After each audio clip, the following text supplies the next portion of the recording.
আমরা দেখছি যে দাঁড়ের শীষের যে লিফলেট যেটি রয়েছে সেই লিফলেট নিয়ে কিন্তু তিনি এই মুহূর্তে তিনি বিভিন্ন জায়গায় হেঁটে যাচ্ছেন এবং প্রার্থীদের সাথে কথা বলছেন, নিজে সরাসরি কথা বলছেন এবং লিফলেট দিচ্ছেন। এই এলাকার যে প্রতিশ্রুতি সেই প্রতিশ্রুতি কিন্তু তিনি দিচ্ছেন।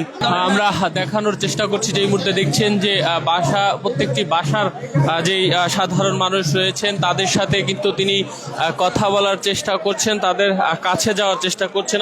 যে এলাকার সমর্থনকারী যারা রয়েছেন সেই সমর্থনকারীরাও কিন্তু এই মুহূর্তে সেখানে রয়েছে।